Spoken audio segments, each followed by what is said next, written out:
11h39. Tá aí, retornamos, segundo bloco do Paralelo 30, ouvindo Nitrovoid. Qual é a música, Rafa? Asilo de Almas Perdidas. Muito bem. Aí, abração pro nosso querido Zezinho, que tá horas pra gente fechar uma pauta com ele aqui. É difícil, estamos Queremos difíceis, mas vamos conseguir. Vê-lo e ouvi-lo aqui no Paralelo. Voltando então para o segundo bloco, a nossa pauta principal de hoje é sim uma avaliação desses tempos difíceis que vivemos atualmente no Brasil e tentar focar mais especificamente nesse movimento da dita reforma da Previdência, que de reforma não tem nada. Celso já trouxe um pouco dessa avaliação ontem. Vou te pedir, Celso, te sugerir que daqui a pouco, quem sabe, tu faça um pouco mais dessa avaliação. O que é que está posto nessa dita reforma? Por que não é uma reforma? A quem ela ataca, né? E por que Paulo Guedes confia tanto no Congresso? Foi a provocação que eu te lancei antes da gente ir para o intervalo, né? Para a gente também conjunturar com o dia 12, né? Dia 12 de julho é o dia que a gente vai ter um movimento nacional contra os ataques à nossa Previdência, e aqui em Rio Grande já tem movimento organizado para isso também. Então, exato. O dia 12, eu vou chamar mais atenção, o dia 12 nós, técnicos administrativos em educação, aqui da Universidade Federal do Rio Grande, estamos paralisados. Aprovamos agora na Assembleia de terça, de ontem, aprovamos a paralisação. Então, nós estamos paralisados e a categoria pretende, então, participar da atividade prevista da Frente Brasil Popular. E é interessante porque é possível que é provável que nós tenhamos um final de tarde muito intenso na luta quando você juntar a movimentação LGBT com a agenda da Frente Brasil Popular, juntar isso tudo. E é isso, temos que juntar tudo, né? Hoje o movimento LGBT, eu coloco ele como um movimento vanguardista, né? Com uma grande capacidade. Você tem um movimento que é capaz de botar 1 milhão de pessoas fácil numa Avenida Paulista. Isso não é pouca coisa, isso é um movimento de muita potência, muita potência. Assim como o MST, assim, tem uns movimentos que, na minha avaliação, meio se destacam, assim, em função da capacidade de luta, capacidade de mobilizar, assim, fantástica, né? O MST é um deles, o movimento de luta pela moradia é outro, a LGBT, para mim, está muito na frente, né? E é um movimento que, nos dias de hoje, é desafiador, né? Você coloca em xeque toda essa visão societária retrógrada, horrorosa, branca, de classe média, um horror. Né? Então, expõe essa coisa, é muito, muito legal isto. E o dia 12, então, preciso colocar que o dia 12 ele está numa linha de retomada dos movimentos, é importante. A gente fez 15 de maio, puta de um movimento, no dia 30 fizemos outro, 14 apontamos a greve geral, fizemos uma tremenda greve geral, e agora vem dia 12 de novo, e o eixo que vem fazendo retomar esse movimento, isso é importante, nós estamos retomando, nós estamos saindo, aparentemente passamos a sair de uma posição defensiva e começamos a entrar no campo de batalha já numa posição mais ofensiva. Ainda muito aquém da necessidade que precisamos ter nas ruas para derrotar o golpe. Muito, ainda, na minha opinião, muito aquém ainda. Mas há uma retomada a olhos vistos. Aqui em Rio Grande mesmo, 15, 30 e 14, esses 3 dias, por exemplo, terminaram com grandes passeatas. Passeatas muito fortes, muito fortes. Então, é preciso registrar isso, né? Então, o dia 12 está exatamente neste processo de retomada.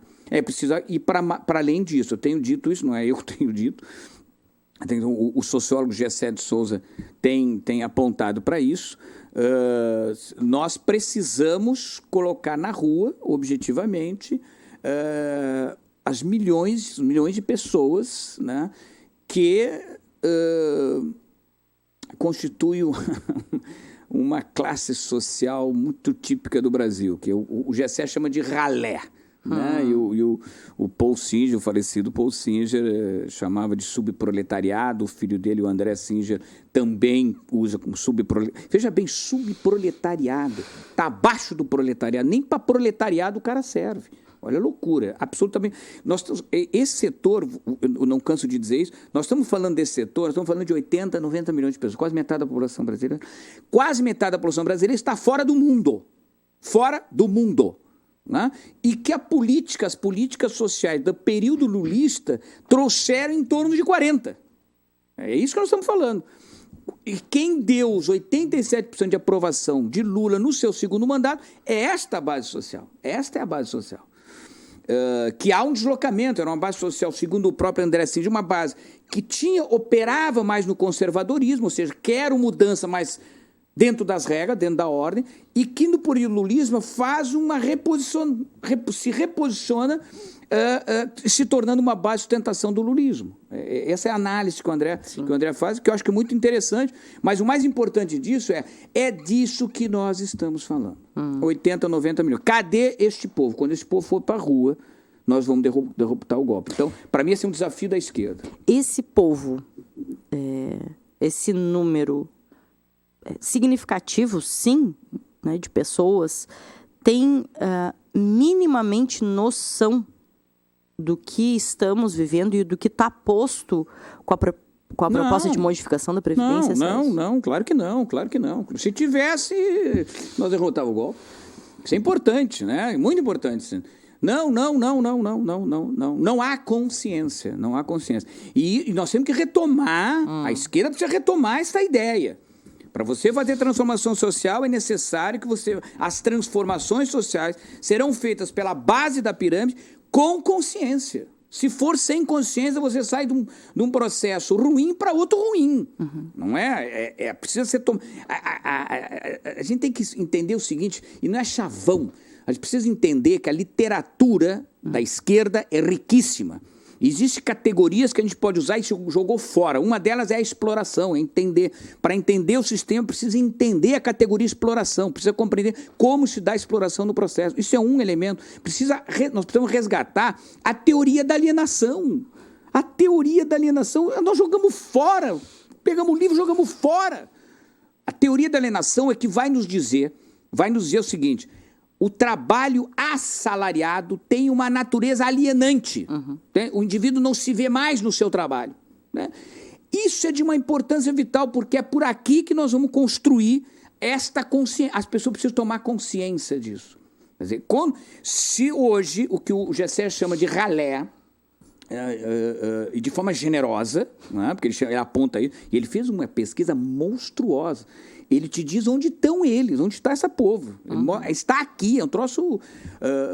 recomendo a leitura do Gessé. E o Gessé não é marxista, tá? Só para registrar que o pessoal pensa que é essa coisa pasteurizada. Não é assim.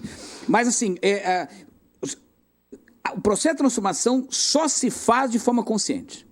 Né? Óbvio que não significa dizer que eu preciso esperar. A consciência se dá na luta, no processo. Eu entrei nos movimentos sociais, sobretudo entrei no movimento sindical, com esta consigna. O que eu estou fazendo? O que eu faço quando eu faço uma greve que tem uma pauta imediata e faço um enfrentamento com quem está nos oprimindo ou nos explorando?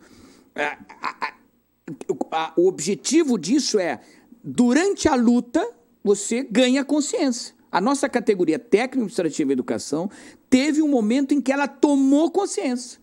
Ela toma consciência que ela sai daquela posição da classe em si para a classe para si. Né?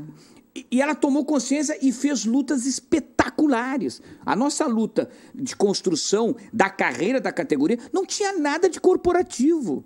A carreira do sistema administrativo foi montada a partir da ideia de uma ferramenta democrática de gestão nas instituições de ensino superior.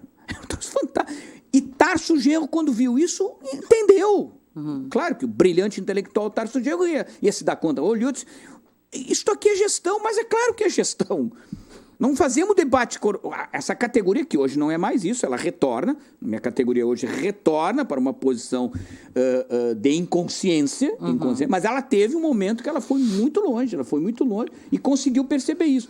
Um elemento da carreira, por exemplo, que nós discutimos era ninguém cresce sentado na cadeirinha. Isso não pode. Para você crescer na carreira, você cresce através de processo de avaliação permanente. Não tem essa de passei 1 ano, levei, passei 2 anos, levei mais um pouquinho. E tu estás fazendo o quê? Não interessa o que eu estou fazendo, eu fico parado e as coisas vão acontecendo. Não, negativo. Não é assim que funciona. Então, nós conseguimos juntar os dois interesses, o interesse dos trabalhadores e das trabalhadoras administrativas com a possibilidade de fazer uma gestão a partir de uma concepção de universidade. É bom que se diga que essa categoria, um dia, construiu um projeto de universidade, nós chamamos de universidade para os trabalhadores. Veja bem, não é uma universidade dos trabalhadores, é uma universidade para os trabalhadores. Ou seja, passa a operar na lógica do trabalho e não mais na lógica do capital que funciona hoje. Então, é isso que está faltando. Que o MST não abriu mão.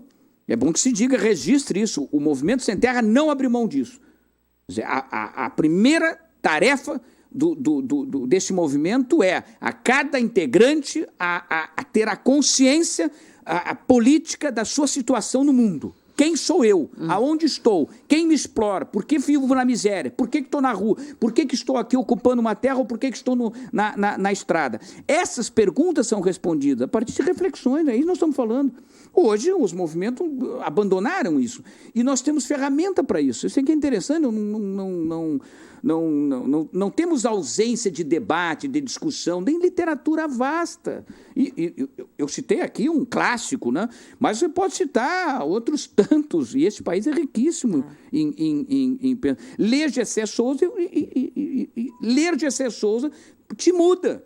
Muda a tua perspectiva. Você pegar um Ricardo Antunes... Eles põem a precarização de uma forma brilhante. Então, é só ler, né? Aí, neste caso, tem que ler, não dá para fugir. E, neste caso, basta saber ler também. Não tem nada de intelectualismos aqui, não. Sobre ler, porque tem gente que escreve, tem gente que vive isso. Quem assiste os vídeos do professor José Paulo Neto, por exemplo, que ele faz, por exemplo, um curso fantástico sobre o método dialético, que é um troço fantástico, nós precisamos entender isso,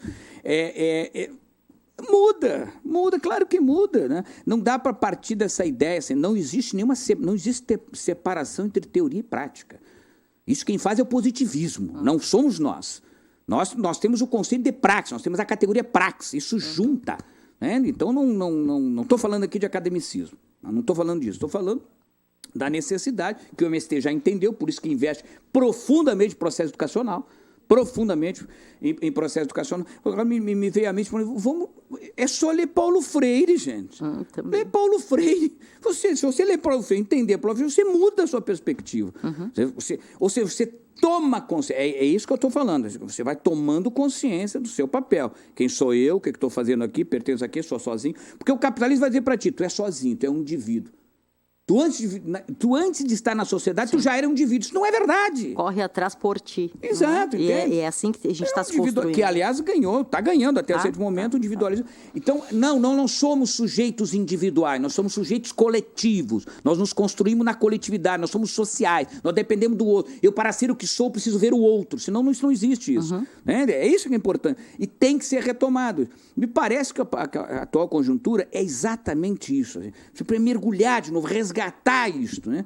Porque a conjuntura não está fácil e nesse exato momento nós estamos perdendo, lamento dizer isso, estamos perdendo de 7 e não é a 1, é 7-0. Sim. É só botar na mão. Orçamento público congelado, pré-sal não é mais nosso, Petrobras sendo desmontada, Eletrobras sistema privatizado, Embraer privatizada, reforma trabalhista perdemos e perdemos feio. A reforma da Previdência está aí, passou na comissão e hoje devem votar o primeiro turno já liquidando. Ainda temos o SUS. Sem falar no ataque ao sistema único da saúde, porque a própria reforma, que é a retirada da ideia de seguridade social da Constituição, então não vamos ter mais assistência. Se você tiver um assistente de trabalho e ficar tetraplégico, lamento dizer, pela reforma da Previdência não haverá mais apoio do Estado. Qualquer um que perder a capacidade de trabalhar, não haverá nenhum apoio do Estado. Isso é importante dizer isso, é isso que nós estamos vivendo. Então é preciso repensar um pouco isso, olha... Nós estamos fazendo alguma coisa errada aqui, né? Então precisamos não vamos inventar a roda. É gente na rua, milhões na rua, muita energia na rua e é obviamente calcada num projeto. Tem que ter um projeto. Se não tiver um projeto, é Primavera Árabe. Quando terminar, olha para o cenário, todas as oligarquias retomaram todas da região retomaram. É isso que nós estamos falando. Então, não, tem que ter projeto, tem que dizer para onde vai o Brasil. E nós temos projeto, tá? Nós temos projeto. Não tem aqui não tem, no Brasil, a esquerda não tem ausência de projeto. Tem projeto e a partir dele é capaz de construir uma outra coisa. Nós estávamos fazendo isso. Celcinho, essa edição está terminando agora, vai reprisar hoje às 23 horas e reprisa na sexta-feira, às 11 horas da manhã, porque fomos mais cedo já informados pela coordenação aqui das emissoras que, devido sim ao movimento, à paralisação do dia 12, a nossa programação ao vivo das emissoras não vai acontecer e o Paralelo 30 segue sempre a programação das emissoras. Então, a gente vai reprisar este programa na sexta-feira.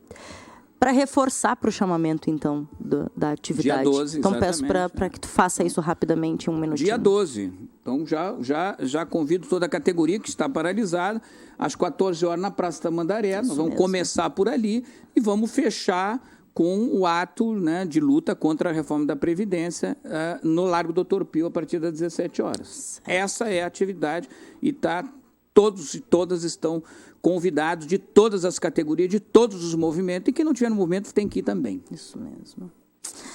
Certo, então, nos encontramos todos e todas lá às 2 horas da tarde para esse ato de resistência aí, Dia do Orgulho LGBT, promovido e realizado pela Associação LGBT Rio Grande, e às 5 horas da tarde, ali no Largo Doutor Pio, então, para esse ato também de resistência contra os ataques à nossa Previdência. Encerrando o Paralelo 30 de hoje, Rafa, dentro do tempo. A gente aqui é ótimo, a gente se supera.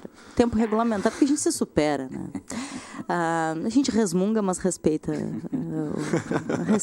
a ordem.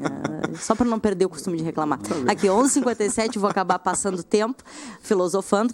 A gente se despede por aqui e amanhã, às 11 horas da manhã, a gente está de volta ao vivo. Até lá.